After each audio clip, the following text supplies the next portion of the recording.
Good morning, everyone. Good to see you. Thanks for sticking around. So really pleased to have the opportunity to moderate the last panel of the day, where we're going to hear some perspectives from our allies and partners. And unfortunately, as you may have heard, we did lose one of our panelists. We were supposed to have Patricia Schuker from the British Embassy with us. Unfortunately, she's taken ill. So, you know, on the one hand, really was looking forward to hearing her perspective. On the other hand, we've got time for a little bit more conversation with our two panelists. We've got Bartosz Fuszek from the Embassy of the Republic of Poland. He is the first counselor in the economics session. And then we have Professor Sung-Yul Choi from the Department of Nuclear Engineering at Seoul National University. I'll do a little longer intro of each of them here in just a minute, but thought I would start with just a couple of framing remarks. Paul mentioned this morning the report of a working group that he helped to pull together. I get the title right, the Working Group on U.S. Nuclear Energy Dominance. I had the privilege of participating on that with a number of folks with expertise in the nuclear energy sector and beyond. And you know, one of the points that report made was the essential nature of working with our allies if we are going to successfully capitalize on this moment, on the opportunity that exists before us, and really get new nuclear being built at scale here in the U.S., but also around the world. There's just tremendous capability that exists in other countries, and including in some areas where we just don't have the capacity here in the United States to meet near-term needs. And so hearkening back to observation Miriam made earlier, we're going to have to make sure that our trade policies and the like are aligned with our interest in getting new nuclear constructed. And I think there's some work ahead of us. I guess on the bright side, I don't think that's a secret. I think folks get that. I think things like the announcements we've seen here over the last couple of weeks regarding the Westinghouse announcements that were alluded to earlier, and the announcements related to partnership with Japan and South Korea in delivering new nuclear projects. I think as the countries and the companies work to implement those understandings, that they're going to have to tackle some of the types of challenges that were alluded to this morning. It does create an opportunity for us, I think, particularly here in the U.S., to move faster. There's this recognition, again, as was mentioned earlier, this recognition we've got to build new generating capacity of all types just as quickly as we can if we're going to meet this growth in demand that we're seeing, not just driven by AI and data centers, but by the reshoring of manufacturing, by increased electrification of industry and transportation, you name it. So enormous opportunity for all sorts of generation, including nuclear here in the U.S. And if we're going to capitalize on this opportunity, it's going to require us to make smart use of all of the capabilities that we can, both in the U.S. and abroad. Let's see. And to that end, I thought Dr. Yim's comment this morning about lawyers starting to show up at these meetings, it was quite right. Frankly, and in addition to that, the financiers, right? For those of us who've been in nuclear for a while, I'm looking at you, Matt Bowen. For those of us who've been in the sector for a while, we used to joke that we would sit around, we'd go from conference to conference talking to each other, right? To the same group of people. Well, now, not just lawyers, but financiers are starting to show up at these things. I mean, things are getting serious. Dirt's getting moved, both in the U.S. and in other countries, to actually deploy some of the technologies that have been developed here over the years. And so, I think that we're finally moving into this place where the opportunity it isn't just real. We're actually starting to deliver on that opportunity. as we go forward with the implementation of new nuclear in the United States, of course, the relationship between U.S. nuclear firms and the U.S. government may be changing some. I'll be interested to hear from our panelists and get their perspectives on that as well. And so with that, that's probably enough in the way of lead-in from me. So let me introduce our panelists. First, let me start with Bartosz, who, as I mentioned earlier, is from the embassy, first counselor from the economics section. His team covers issues related to the economic policy pursued by the U.S. government and its impact on bilateral Polish-American cooperation. He's a career diplomat, a member of the Polish Civil Service, and joined the diplomatic service in 2008. He's worked in the Ministry of Foreign Affairs in Warsaw in various positions. Prior to coming here, he served as the chief of a unit for economic collaboration with the Asia-Pacific countries. He was appointed as an economic counselor of the Polish embassy in Berlin. He graduated from Krakow University of Economics and the National School of Public Administration in Warsaw. And of course, Poland is emerging as a very important nuclear energy partner and beyond for the United States. And so with that, maybe let me ask you to take, we said 5 minutes, but since there's only two of you, maybe go up to 7. But share your thoughts, and then I'll go ahead and turn to the professor, please. Thank you very much. Thank you for doing this, and thank you for having me. It's a great honor to be here and to have the opportunity to speak in front of you. Poland is a country in Central Europe with 36 million people and has made spectacular achievement over the last 35 years. And you may have recently heard that Polish economy has hit $1 trillion value, and that I'm really proud of having the chance to serve my country in this golden era for Polish economy, where Polish GDP per capita has grown 800% over the last 3 decades, and Poland actually has been elevated to the top 20 economies in the world. And there are a couple of factors that led to this achievement. One of them is the Polish accession to the European Union and access to the EU funds, but also foreign investments that started to flow into our country in 1990. There is more than 1,600 US businesses in Poland, operating in Poland, creating jobs and contributing to the welfare of our country and economy. And another factor is the smart governance and the very high entrepreneurial spirit of Polish citizens. And having said that, this growth wouldn't be possible without the growth of Polish private sector.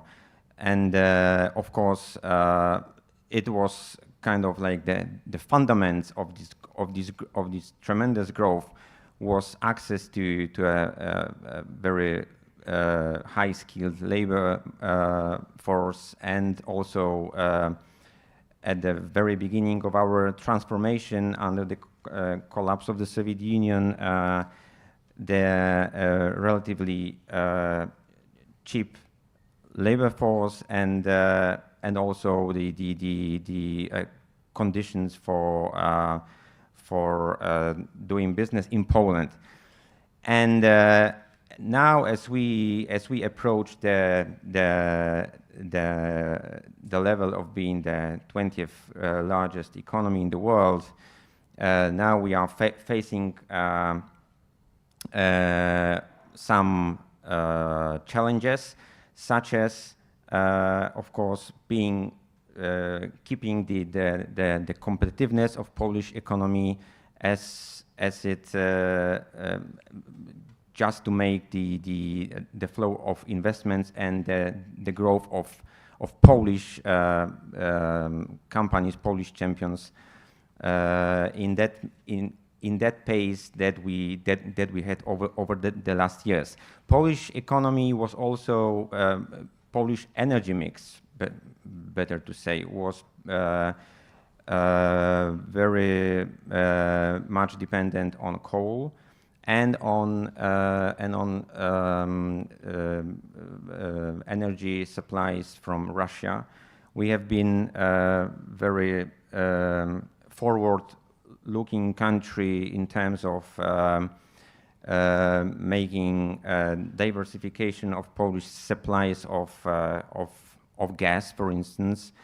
And before the Russian aggression in Ukraine, we were able to phase out from the gas supplies from Russia due to the investments that we've made, including in so-called Baltic pipe that leads from the Norwegian shelf over Denmark and Baltic Sea to Poland, but also thanks to the contracts we have with the US LNG producers, and that kind of is still a very important part of our energy mix. But we are also, of course, mindful of the lacking competitiveness in terms as a whole European Union, and it's not. We are very aware that to keep the pace, to keep the momentum, we should invest in creating the best possible conditions for businesses to grow, and this means trying to keep the energy prices as low as possible. And this was one of the reasons why the Polish government decided to adopt a national nuclear energy strategy program that puts fundaments for building a very first Polish nuclear power plant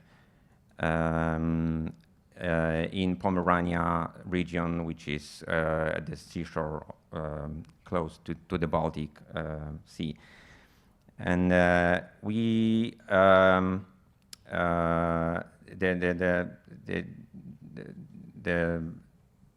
this investment is being developed in close collaboration with our US partners. The technology will be delivered from the US company Westinghouse that created consortium with Bechtel, and we are very happy and proud and of being part of this partnership, and since Poland and the United States have always been great allies, and we believe this is the right way to do so, to continue to do so. And now we are in a stage of some quite time-consuming and money-consuming, of course, preparatory works of before the real construction will begin.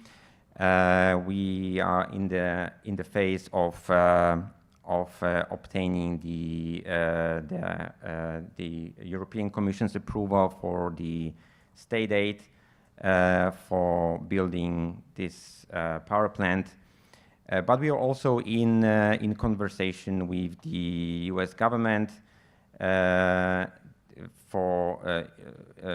in terms of finding the proper tools of having the investment financed. And we are very, very happy that the policy of the U.S. government, namely trying to restore the energy dominance of the United States, will create some area for the U.S. agencies to be involved in a debt financing of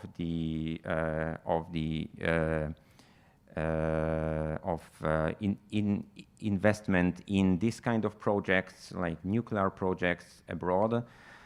And we are also happy to hear the announcement you mentioned of last week of the U.S. government entering the closer collaboration with Westinghouse. That might also create some momentum for the so-called nuclear energy renaissance, not only in the US, but also abroad. Very, very good. Certainly exciting times. And to your comment about the depth of the partnership and just the strong relations between the country, it was really driven home to me last time I was in Warsaw and I walked past Ronald Reagan Park on the way to my dinner meeting. It was like, all right, yeah, these are two countries that are really, well tied together. Next, we're going to hear from Professor Sung-Yul Choi from the Department of Nuclear Engineering and the founding head of the integrated major in sustainable high-level radioactive waste management at Seoul National University. Before joining Seoul National University, he was a research fellow at Harvard University's Belfer Center for Science International Affairs. He was a senior researcher at the Korea Atomic Energy Research Institute. And earned his PhD and his BS in nuclear engineering, both from Seoul National University. So, Dr. Choi, please. Thank you for your introduction, and thank you for having me. It's my real pleasure to be here, and also my great honor to present my thought in front of all of you. I think South Korea is one of the few countries consistently building a new nuclear power plant. In the first panel in this morning, some of our panelists mentioned about commitment and also at the same time consistency. So consistent construction of a new nuclear power plant is the thing South Korea did for the last several decades. We have a first nuclear power plant in operation in 1978, and ever since then we threw out the several accidents across the whole world, like Chernobyl accident and Fukushima accident. Nonetheless, our government is continuing to support the new nuclear power plant. Why is the nuclear energy so important in South Korea? If you're looking at the industrial structures now that South Korea have, they are quite energy-intensive industry, like steel manufacturing, or automobiles, and then also shipbuilding, and recently semiconductor. All of them have consumed a huge amount of the energy. But if you're looking at where the South Korea is having those energy resources, over 95% are coming from the foreign sources. So only about 5% are coming from the domestic. So in that sense, keeping the energy security is the most important thing. One of the way we have a better energy security is to having a diverse sources. And nuclear energy is certainly important portfolio in the energy mix. And also we think about the climate change.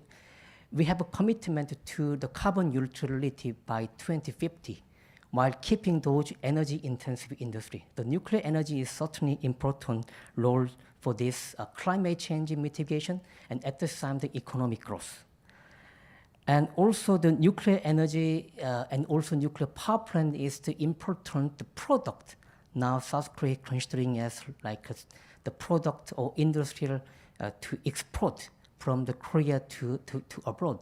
We have been exported 4 nuclear power plants to the UAE, and then we're going to do the 2 more to the Czech Republic.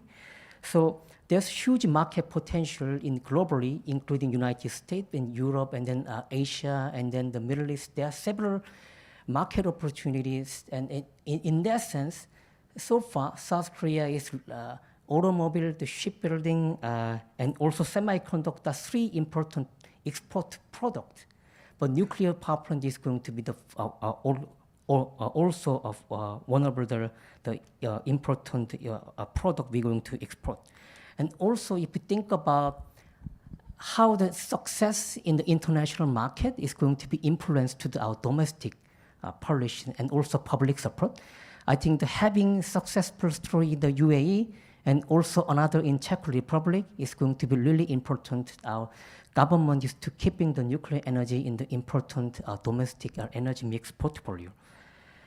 And this kind of consistent new build and also keeping the domestic demand for the large-scale nuclear power plant and also small modular reactor is going to be make South Korea is important partner for the like United States, a new build of nuclear power plant, large-scale nuclear power plant, and also small modular reactor. If you think about why United States lose their industrial capability in the nuclear energy, because there's no domestic demand for the new nuclear power plant for the several decades. So there's no reason to keeping those kind of workforces and also manufacturing capability. But South Korea, since they're keeping domestic demand consistently, and then I believe that there will be some opportunity for the small modular reactor in the market in South Korea as well. So that makes the South Korea is the having a good partner who have the domestic capability to, if there's a certain change in international market, but still Korea has the domestic market to supporting. So uncertainty is going to be minimized, and then financial risk going to be minimized with those domestic market. That actually makes important contribution to not only the financial, but also like regulatory aspect as well. So think about who is going to invest the huge amount of the manufacturing line for the nuclear reactor. Who is going to willing to invest huge amount of money to the fuel supplies, secure fuel supply? The country who has the domestic need. That's really important for this kind of business. That makes South Korea is the famous for like on time and on budget. And also by nature, nuclear power plant is a long-term project. So keeping the domestic market is also make the South Korea is going to be the important partner for many of the countries who have considering the establishment of a new project, construction of the new power plant, and also the operation and the maintenance purpose. Yeah, that's all. Thank you. Great. Thanks. And maybe we'll build on that just a little bit. You talked about the supply chain you've already got in country, how a lot of that's been driven by domestic demand. Now looking to become an even more significant exporter, and there's obviously a huge amount of capability. Delivered the projects in the UAE, working. There was some Westinghouse involvement there too. The long history of cooperation in nuclear between our countries. As you look forward, what do you think? What's driving interest in continuing to work with the U.S. and what is your government going to see as a successful outcome to this partnership? What are your thoughts on that? So I think the success in nuclear energy could be, I think, think about in two different ways. One is the domestic success. I think the safe and reliable and economic operation of existing nuclear power plant is quite significant to, as I explained, that domestic market, keeping those domestic market is important and make South Korea is attractive partner. And also the establishment of a new market and also new technology for the small modular reactor and also advanced nuclear reactor is going to be important. And also having the partnership with the United States about a reliable fuel supply for the existing nuclear power plant and also small modular reactor and advanced nuclear reactor is going to be the important. But think about the international success on this nuclear energy business. I think success in the United States is really important because I think the US, even though they're losing their technology leadership, but I think they're keeping the market leadership and also market potential. When I was a graduate school student, about like 15 or 20 years ago, I actually studied about small reactor. At that time, SMR is not small modular reactor, but small and medium-sized reactor. That's what in IAEA document. Whenever I present my work to the like academic conference, I got many questions about the economics of scale. So certainly the nuclear reactor is innovated and then or evolving with the scaling up, not just scaling down because of the economic reason. But look at now, many of countries are looking at a small modular reactor is the way to go as a new product in the nuclear energy market. And I think US is the one who going to build first nuclear power plant. Because there's a market like an AI data center and then hydrogen generation, industrial heat production. So success in the US with South Korea is going to be important for South Korea and also in the whole global nuclear energy community.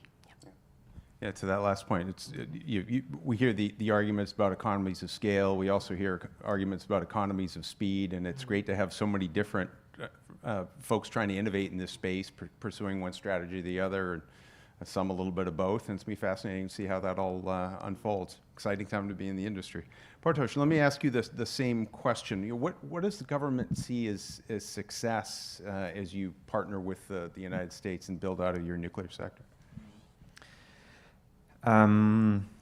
There are two points I would like to make. So, as I mentioned before, the main reason, there are actually two main reasons why Poland decided to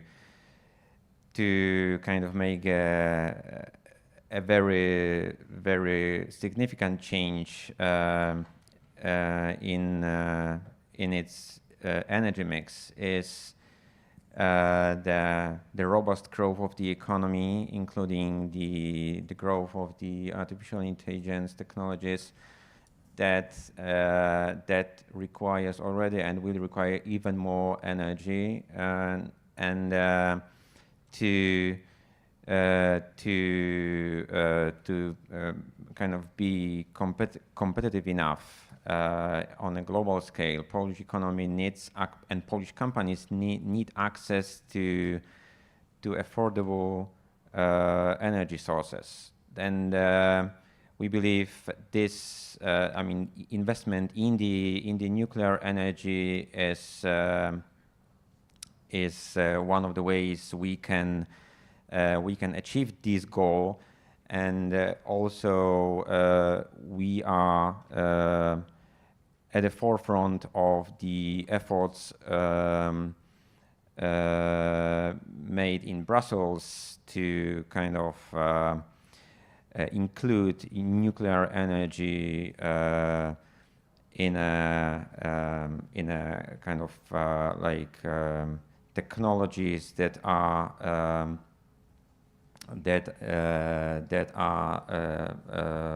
in line with the policies of the European Union. So referring to the sustainability goals. Thank you for that, by the way. Yes, and you can always count on Poland. We speak with different, with many U.S. companies, and we share some points made by them that the European Union and the law of the European Union is quite complicated, and so this was one of the goals of Polish presidency that concluded actually in June, to simplify the regulations to make it work smarter and faster. But to the point, the second thing is also related to the European Union, but not limited to the European Union. I mean the climate goals, meeting the obligations that we have to meet as a member of the European Union require also investment in clean technologies, and we believe nuclear energy belongs to these groups of energy producers. I mean, and means of energy that are neutral and to the environment, along, of course, with the renewables that are still under serious consideration, and will gain even more part of the Polish energy mix. So to your question, the success, and Polish government believes strongly that investing in nuclear energy, but not only in nuclear energy, but also in other sources of energy, as I mentioned before, for instance, creating new ways of getting US LNG to Poland or gas from other sources, is the best way we can contribute to our national security, since we believe that energy security is a significant part of the national security. And so it's not only like economy-driven development, but also very important in terms of being safe in this very turbulent environment that Poland, I mean, in Europe, since Poland is neighboring Ukraine, and so this is the goal of the Polish government, to be independent of supplies from malign actors. One thing that we've been really fortunate to achieve here in the United States over the last decade is a fairly consistent level of government support, frankly, consistent and even rising. We don't have a whole lot of, we'd say, daylight between our two major political parties when it comes to nuclear power. You've each experienced changes in government over the last several years, one more recently than the other. Any comment on how national policy might be influencing the debate around nuclear power in your countries? Bartosz, you want to start? Well, there is a strong consensus in Poland when it comes to investing in nuclear. This is one of actually a very few areas that actually all parties that are present on our political scene are share the same view. This makes the government easier to take decisions, since like that's 8 out of 10 or 9 out of 10 of our citizens is for the investment for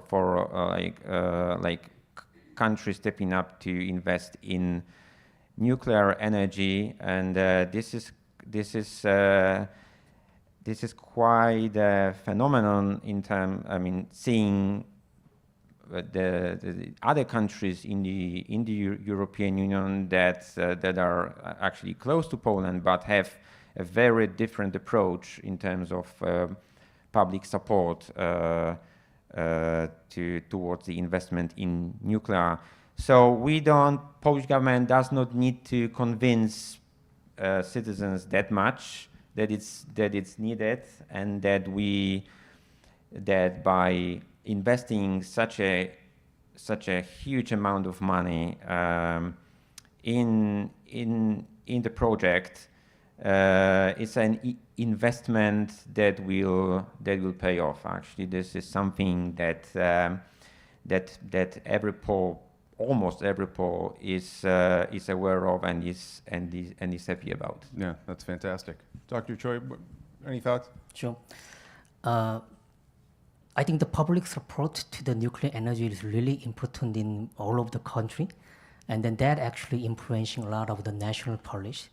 And Korea is, I actually brought the recent poll about the public support on nuclear energy. It actually increasing, surprisingly. So about like 80% of South Koreans think that the nuclear power is necessary. I think that's not only for climate change, but also the energy security, like a recent war between Ukraine and Russia actually brought a lot of the attention to the public about how the energy system could be more secure. And also many of the like shipbuilding industry, steel manufacturing industry, semiconductor industry, they actually talk about how we're going to get a more reliable and then carbon-free and then the economic energy source to support their the industry. I think that actually create a lot of the consensus among the South Korean public that nuclear energy is necessary. So about 80% of those who think that nuclear power is necessary, they actually ask why. And 3 top reasons why they're supporting is energy independence, and also local economy when they hosting those kind of like not only nuclear power plant, but also those kind of semiconductor industry, steel manufacturing industry. Anyway, having those industry in the local town need energy, right? And also new job opportunity, right? And then 70% of the South Koreans think that nuclear reactor is safe, which is a lot significantly higher than before. And then 70% of them support continued operation of existing nuclear power plant. And I think even more higher than the local public in where the largest scale nuclear power plant would be. And then 60% wants to increase the nuclear share in the energy mix, which is quite high, about 60%, not only just keeping the same, but they want to have more nuclear in the energy mix. But important question needed to be asked about what if they're going to host the nuclear power plant in their town? Because think about the whole nationwide energy mix is completely different about having the nuclear reactor in their town. So about 50% of them support to having the nuclear reactor in their town, which I was thinking is surprisingly good support. And the reason why they're doing is energy self-efficiency and also plus, more importantly, economic benefit out of this hosting the nuclear power plant. And also got a poll about the high-level waste disposal for the spent nuclear fuel.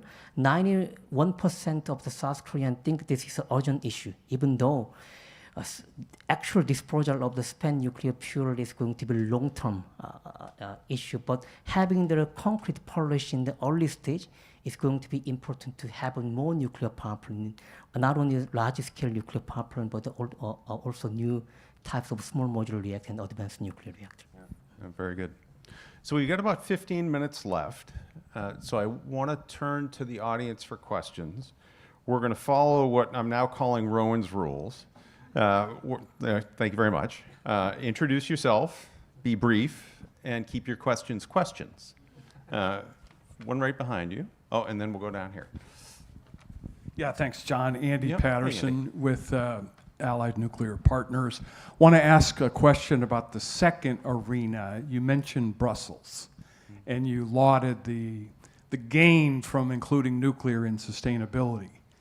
In June, I want to get the reaction from Poland, and then the Korean angle is through the Korean agreement in the Czech Republic for nuclear, okay? But Poland, I submit, Bartosz, is in a leading position for the new commitment in NATO, John, for 5% of GDP by 2035 per year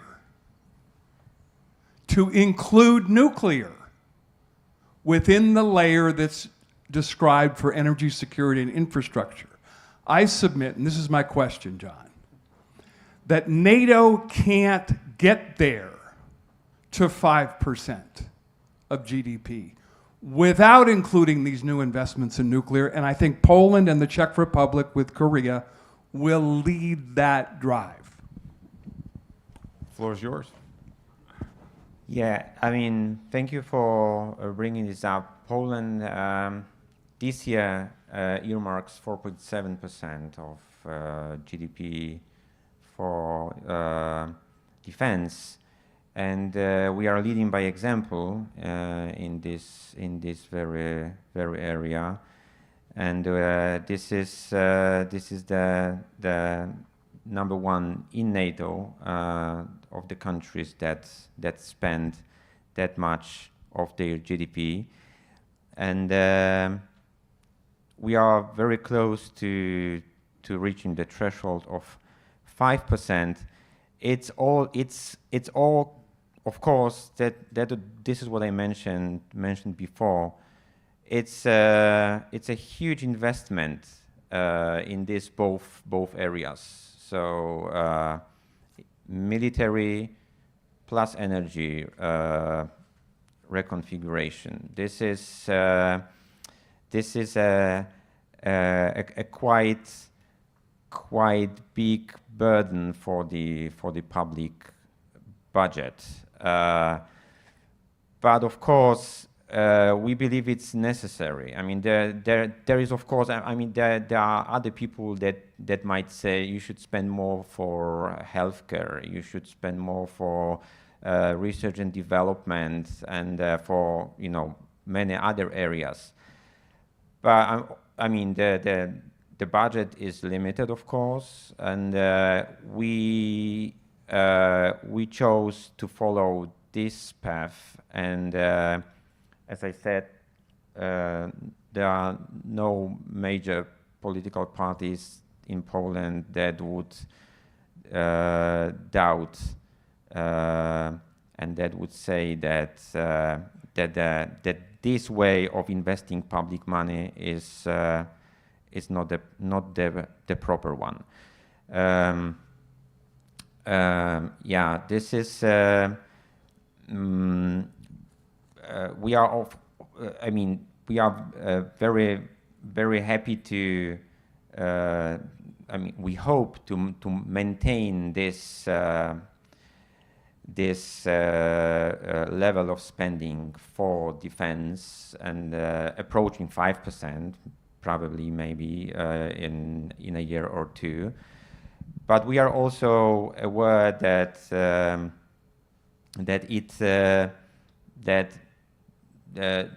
it won't happen without putting much attention to creating the best ever conditions for the economic growth. Since once the economy is growing, taxes are being collected, then it's much easier. So now I mean, this is a parallel to what I said before, that creating the best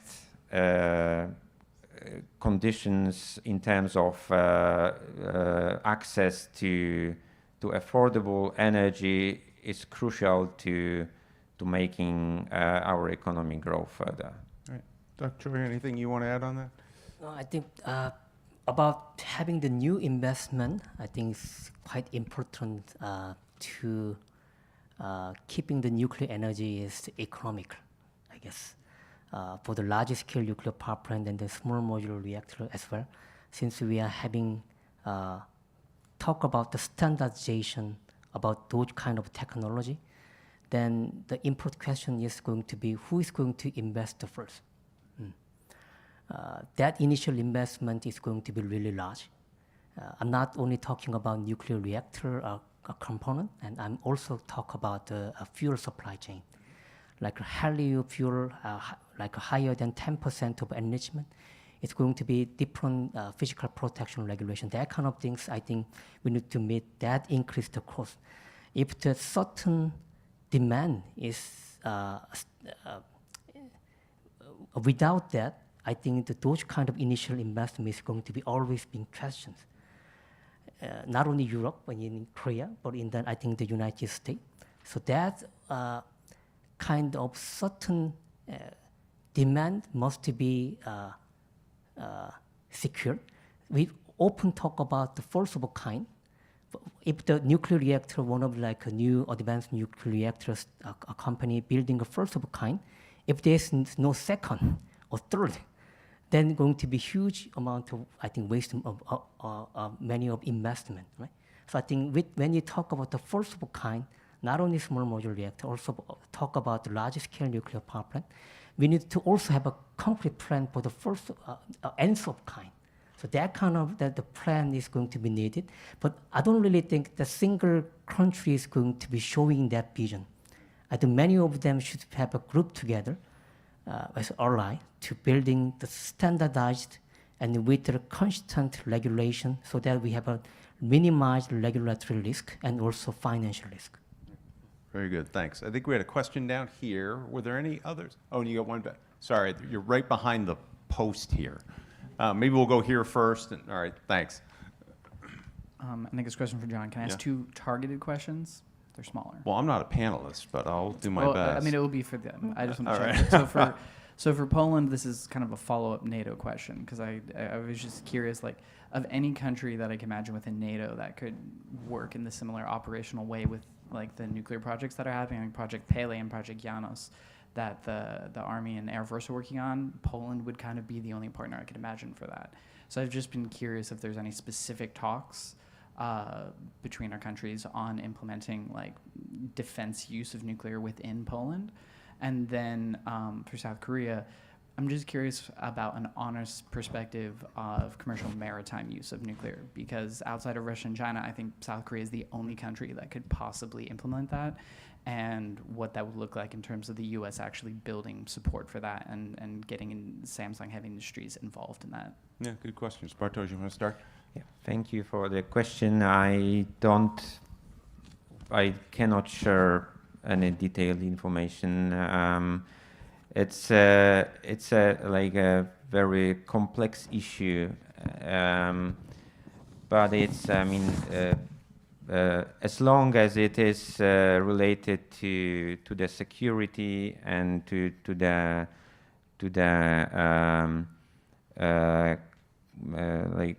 common burden sharing, Poland is always happy to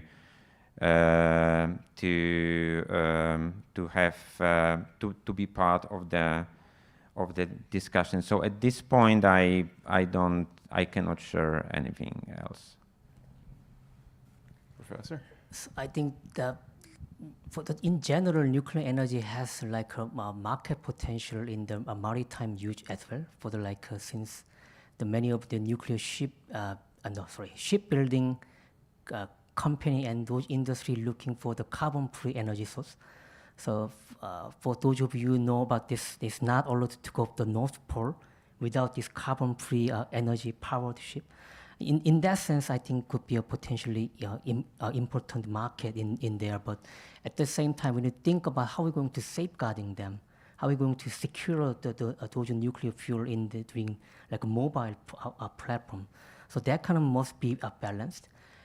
If that sense, I still many things we needed to think about on that issues. Even South Korea, small modular reactor, also micro reactor could be potentially on targeted, but not a specific target on not only maritime use, but many multiple things could be done, like a hydrogen generation or industrial heat generation, also AI data center power. So I think single purpose nuclear reactor is not going to be. I mean, it could be successful, but I don't really think the huge market potential on it. It could be multi-purpose. Okay. Back here? Back behind the post. Sorry about Right. that. Danielle with Naked Nuclear Podcast. Might be a bad question, but it's still a question. Given the recent news with South Korea being approved to build submarines here in Philadelphia, what do you think would be necessary for the Korean nuclear industry to look similar to like car manufacturing onshore in the United States, with the same name brand recognition and the same like capacity of workforce manufacturing here in the U.S.? So I think that those kind of like a nuclear powered submarine is something's not directly related to the Civil Nuclear Energy Corporation. That's must be, in my opinion, separate negotiation, separate deal. But there's certain corporation because we have no experience on that. And then I think that there must be a different regulation on nuclear reactors packed in this limited area. There must be a safety, it must be a myth. And also, I think the security aspect is to be a lot of things we maybe learn from the United States, and maybe we needed support for the operations of this kind of nuclear powered submarine. But I have no information about to myself. But that, I think that should be a separate negotiation and a separate path from the civilian use. We've probably got time for one more question. Is there one in the back?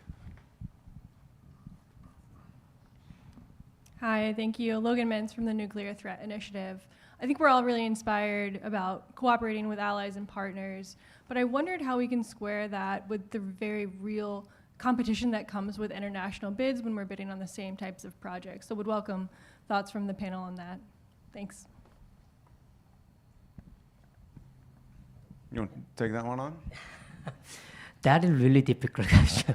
So we talk about here about the ally and the cooperation, but competition is certainly not a bad thing. Could be certainly we can do better about this, and then I think there is a market potential to not only just one or two players going to be successful. There are multiple players could be successful in the large-scale nuclear power plant and small modular reactor. But key is how we're going to cooperating to be more mass producing industry, the make nuclear energy for mass producing industry. We often talk about standardization about the large scale nuclear power plant, but if you're really looking at what have done so far is customized product on certain country, a certain area. We need to have a site-specific regulation about that. But think about how many countries wants to build a new nuclear power plant, and how many companies interested in like a small modular reactor and the micro reactors across the multiple country without initial early engagement of regulation of those different countries is not going to be success. That's at least that certain point we need a collaboration. Building in the Korea must be working building in United States in a similar way in the Europe. If we every time need to have a different licensing procedures about this, I think it's going to be not whole nuclear energy industry is not going to be successful. So in that point, I think we need to have a cooperation, having like a harmonized regulation for the new kind of nuclear reactors. Yeah, competition is always good. And there are, in terms of large-scale nuclear reactors, there are companies that are equally distributed across the world. You know, from Americas, from Europe, and from Asia. But from our experience in the tender procedure that we went through. While going forward with our project of constructing the nuclear power plant is that the offers are comprehensive, which means that it's really, I mean, it's not a secret that investing in a nuclear power plant is a huge investment in terms of the money spent. So we believe that it's a crucial factor to have a very good technology, very proven technology, and a very reliable one. But also the offer. With the technology offer, there should be the financing offer that is gonna come along with this, since countries like Poland cannot afford putting this the public money entirely for building this kind of state-of-the-art energy architecture. That's why. That's why we very much welcome the the recent efforts of the administration, U.S. administration, to kind of make the U.S. agencies eligible for investing in nuclear sector. This is very helpful. We'll let that be the last word. Thanks everyone for being here. Thanks to the panelists for a great conversation. Please join me in giving them a round of applause.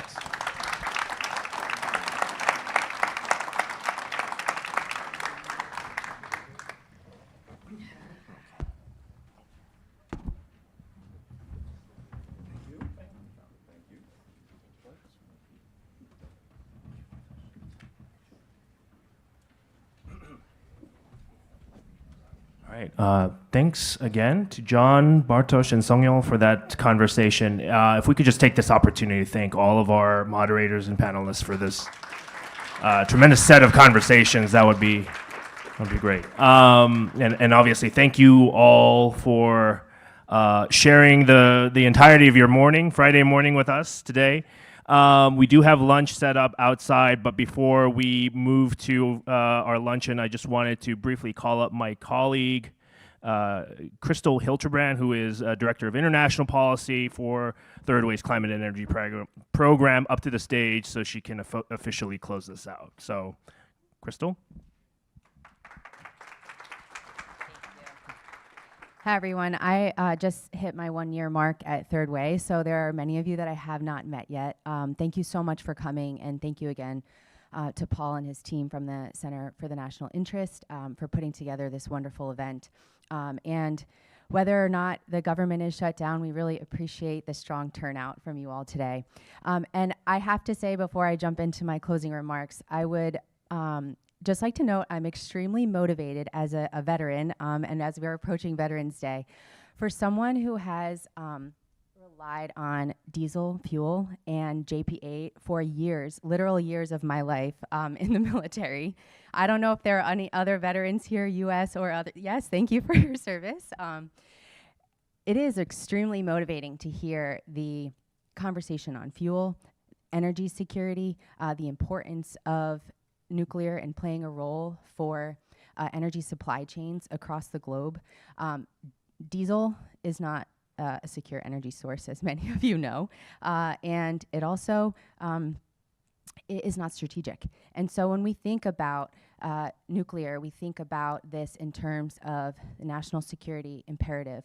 And that's sort of what I wanted to just center my remarks around today. So as Alan mentioned, I direct the international policy work on our climate energy team. And again, thank you to the panelists for a compelling morning of discussion. So as we address our allies in this room, we heard this today, that we stand at a remarkable moment. For the first time in decades, as Jeff noted, we are waking up from this Disney slumber. And the US nuclear energy deployment and the industry here is surging. New builds are moving forward. Plants are reopening. Advanced reactors are nearing operation within a few years. The timeline for expansion is very ambitious. Export potential is very real, but make no mistake, the US will not succeed alone, and I think we heard that from every single panelist here. Our success will depend fundamentally on these partnerships, on building consortia. You'll see this in all of the reports that are linked with the QR codes at your table.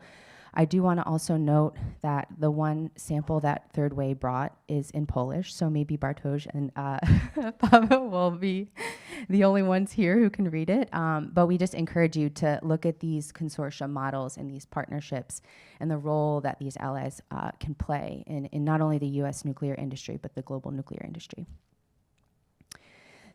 We characterize these consortia whether it's companies, supply chain actors, financiers, human capital networks, these workforce development models, regulatory innovators. This all means working side by side.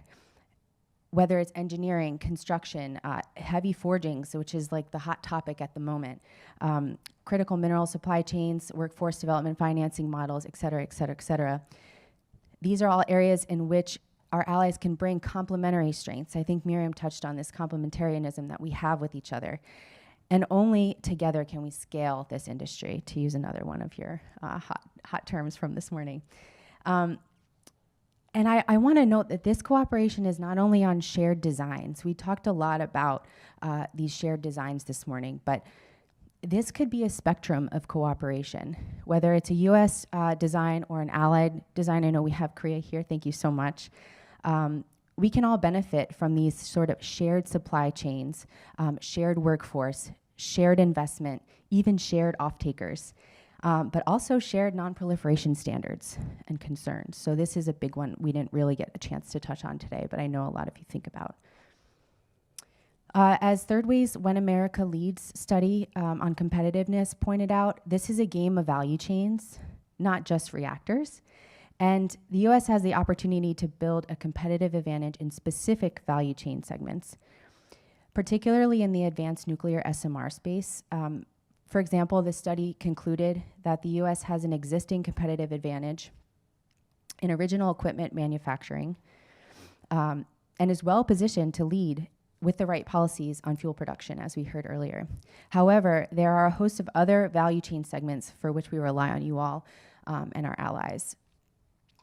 In other words, it's not just about winning this reactor contract or that order book. It's about cultivating a global ecosystem of partners. And we can all benefit. We must also recognize the geopolitical context that we are in.